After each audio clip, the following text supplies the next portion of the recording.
Perkenalkan, nama saya Riksa Mutia Gantiar Putri, mahasiswa PPG dalam jabatan kategori 2 Universitas Swadaya Gunung Jati. Saya mengajar di SMA Bina Muda Cicalengka, Kabupaten Bandung, Provinsi Jawa Barat. Hari ini, tanggal 13 Desember 2022, saya akan melaksanakan praktik pembelajaran uji kinerja di tempat saya mengajar, yaitu SMA Bina Muda Cicalengka, Kabupaten Bandung, Provinsi Jawa Barat.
Sebelum belajar, mari kita berdoa. Berdoa di dalam hati dimulai.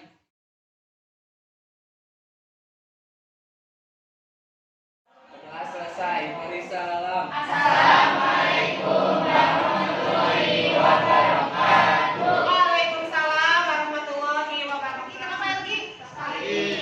Sakit. Lalu siapa lagi? Yoldan kenapa? Izin. Yoldan izin. Lalu siapa lagi? Nah, sisanya hadir ya. Ya. Oke, mari. Ada yang masih ingat tidak? Minggu lalu kita belajar tentang apa?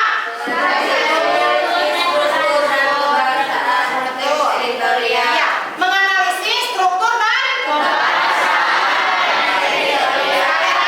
tanya, struktur teks editorial ada berapa? 3. 1. Menganalisis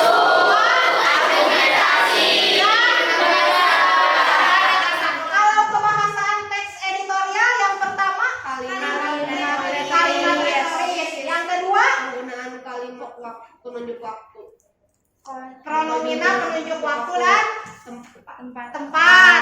Yang ketiga konjungsi kausalitas. Yang terakhir kata populer.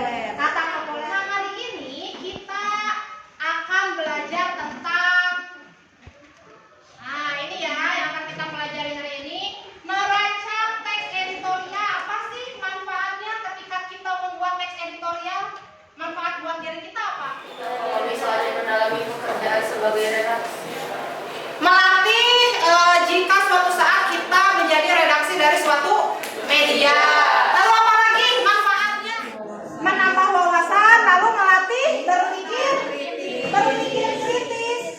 Selain itu kita jadi tahu juga isu-isu yang terbaru ya di Indonesia. Seperti itu. Itu adalah manfaat dari merancang teks editorial. Kita lihat dahulu kompetensi dasar dan tujuan pembelajarannya. Yang pertama, kompetensi dasarnya. Ibu akan tampilkan dulu sebuah video. Kita simak bersama-sama. Perhatikan ya.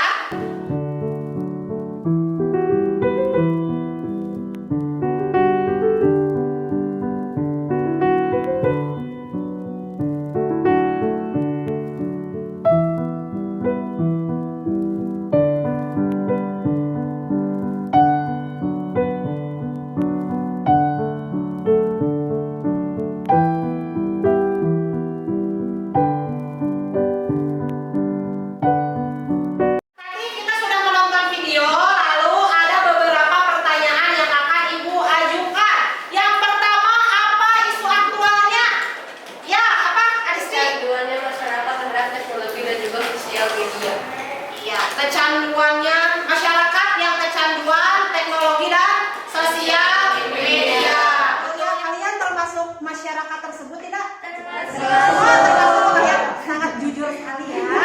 Tuh. Ada lagi selain kecanduan gadget dan sosial media? Ya? Teknologi yang semakin canggih. Teknologi yang semakin canggih, tepat. Selanjutnya pertanyaan kedua, berikan argumen terhadap isu tersebut. Ya, silakan. Orang pun lebih bisa mengekspresikan dirinya di sosial media ketimbang di dunia. Orang-orang lebih bisa mengekspresikan dirinya di sosial media dibandingkan dengan dunia nyata. Apakah iya? Ya gitu. Ada kan di sini orang-orang yang di sosial media bercerita terus curhat terus tapi di dunia nyatanya mah ya ada. Yang terakhir, buatlah saran terhadap isu tersebut. Coba saran yang lain. Jual HP-nya. Hal yang lebih bermanfaat.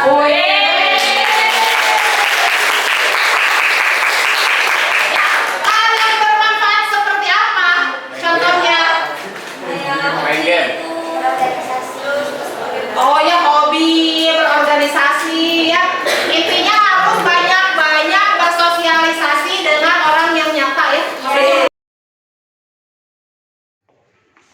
Nah, apa yang barusan kalian sampaikan dari mulai melihat video itu kan berupa permasalahan-permasalahan sosial masyarakat kan?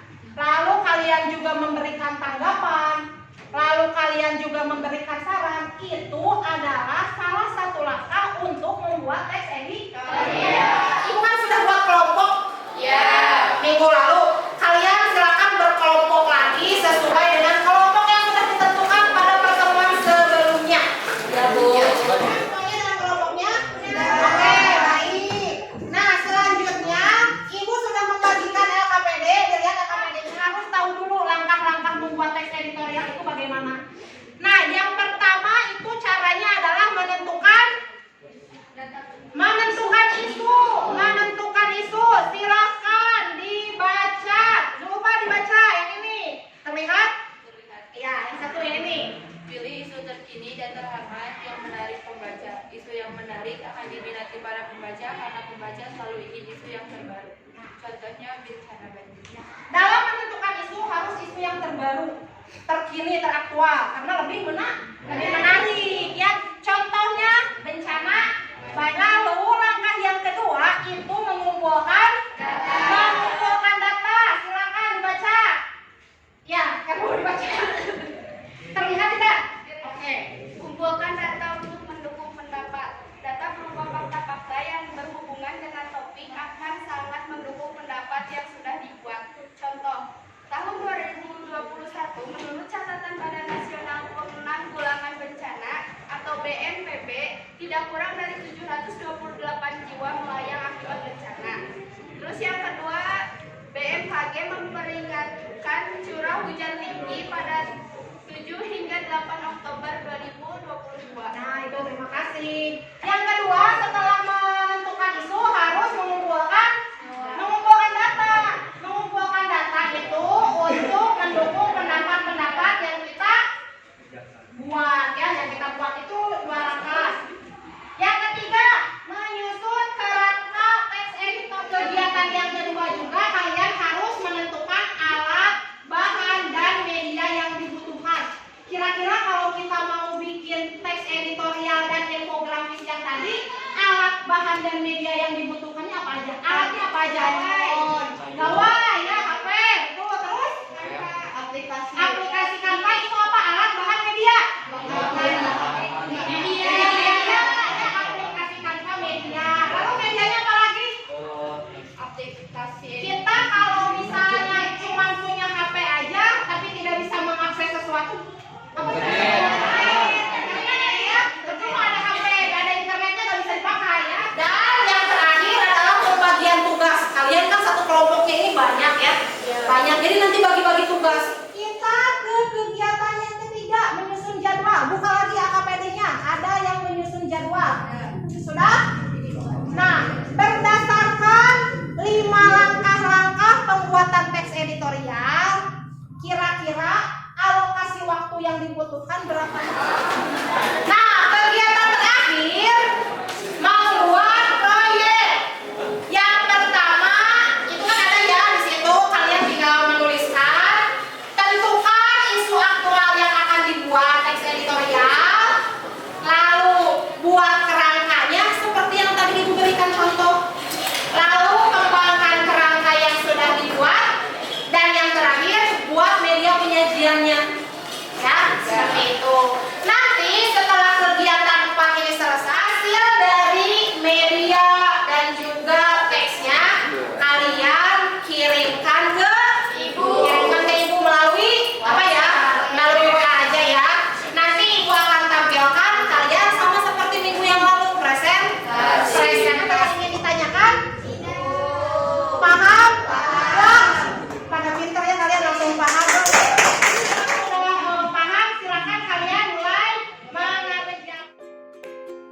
sembarangan. Nah, jadi oleh karena itu cermatlah dalam memilih obat untuk anak. Pemerintah sudah melakukan tindakan lebih tegas seperti tarik dari peredaran obat yang terbukti mengandung DEG dan EG, lalu menyebarkan temuannya secara akurat kepada publik tanpa ada yang Ini termasuk saran redaktur ya. Redaktur menyuruh untuk pemerintah segera cabut si obat-obat tersebut dari apotek, dari semua. Apa ada yang ingin menanggapi?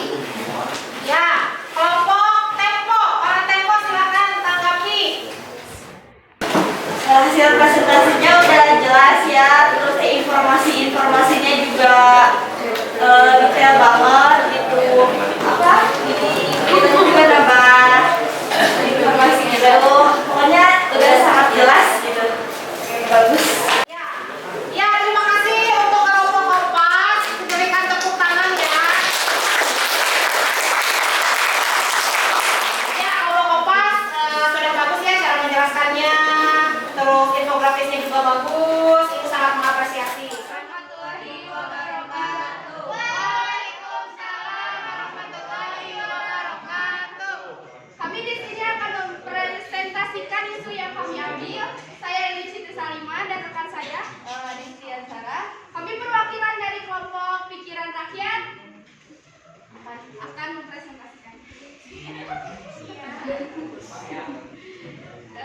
Di sini kami mengambil tragedi berdarah Kanjuruhan. Sudah pada tahu kan tragedi Kanjuruhan? Di sini ada pengenalan isunya. Akhir-akhir ini publik bahkan media dihebohkan dengan tragedi tragis yang menewaskan hampir 200 orang di Malang, Jawa Timur. Tepatnya Stadion Kanjuruhan yang menewaskan ratusan supporter Arema dan Aremania. Jadi seharusnya stadion untuk berlaga sepak bola ini malah menjadi tempat tragedi yang tragis ya. Hampir 200 orang yang jadi korbannya.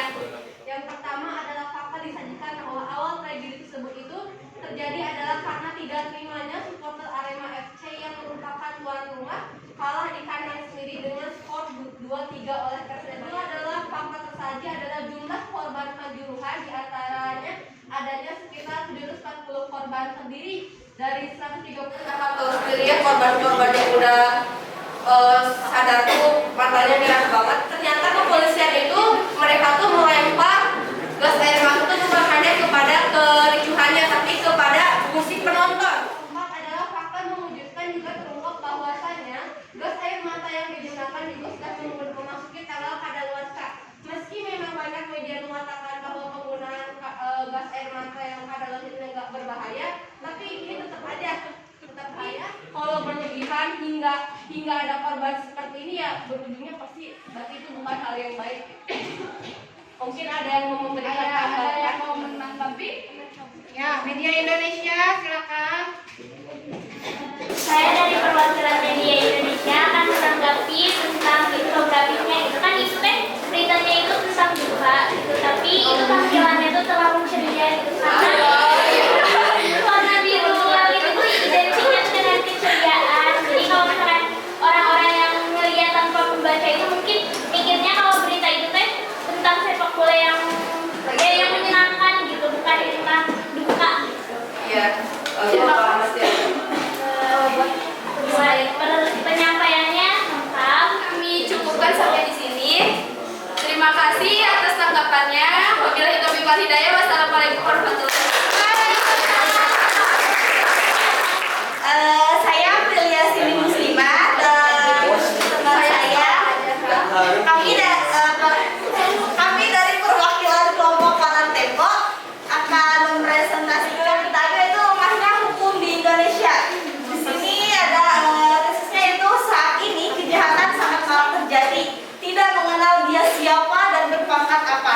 Tingkat kejahatan di Indonesia saat ini meningkat dengan pesat, mulai dari pencurian, pencabulan, pemerkosaan hingga yang paling tragis yaitu pembunuhan yang sekarang lagi rame-ramenya. Tahu nggak Brigadir J?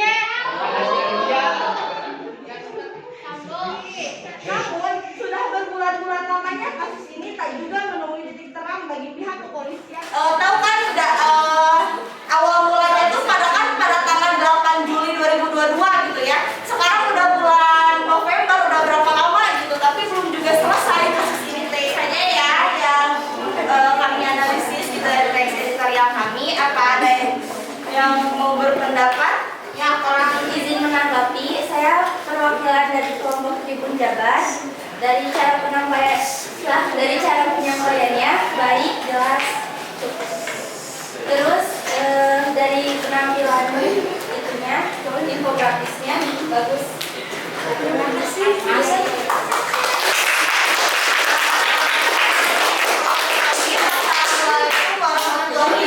Assalamualaikum warahmatullahi wabarakatuh. Waalaikumsalam warahmatullahi wabarakatuh. Kami dari kelompok Media Indonesia akan mencoba untuk mempresentasikan juga infografis kami tentang tragedi Halloween di Thailand. Di mana Itaewon Di Korea. Anak isunya itu pada Sabtu 2 Oktober pukul 22 malam waktu setempat dunia dihebohkan dengan tragedi maut yang terjadi di pusat kota Seoul, Korea Selatan. Insiden itu dilaporkan menewaskan ratusan orang. Kejadian tersebut terjadi karena jumlah pengunjung yang membeludak di daerah Itaewon, Seoul karena banyak sekali warga yang keluar rumah untuk merayakan Halloween. Korban tewas sudah mencapai 153 orang, sementara korban luka-luka sedikitnya 133 orang, termasuk 2 WNI. Jadi orang Indonesia juga ada yang menjadi korban. Dia meninggal bukan karena mengikuti acara Halloween-nya gitu, tapi dia menyelamatkan anak kecil dari acara tersebut setelah pulang pergi karena kebetulan rumahnya dekat Itaewon. Kepolisian Korsel mengaku gagal dalam memperkirakan jatuhnya banyak korban jiwa saat tragedi Itaewon pada akhir pekan. Nah, seharusnya pemerintah Korea itu mengantisipasi kejadian ini sebelumnya karena dengan menurunkan bantuan polisi untuk mengamankan keadaan yang sudah diperkirakan akan ramai. Dikarenakan acara Halloween beberapa tahun terakhir ini telah menjadi populer dan selama beberapa tahun kebelakang itu nggak ada. Jadi ya tahun ini deh pasti bakal banyak yang turun. Ada yang mau menanggapi? Assalamualaikum warahmatullahi wabarakatuh. Saya Ruci, perwakilan dari Kompas. Izin menanggapi dari infografisnya dulu ya. Infografisnya bagus, cuma kurang animasi, nggak ada gambar-gambar di sananya gimana gitu. Jadi kan kalau ada gambar mah kita bacanya bisa sambil bayangin. Nah, terus kalau dari strukturnya mah udah bagus. Sekian dari kami, terima kasih atas perhatiannya.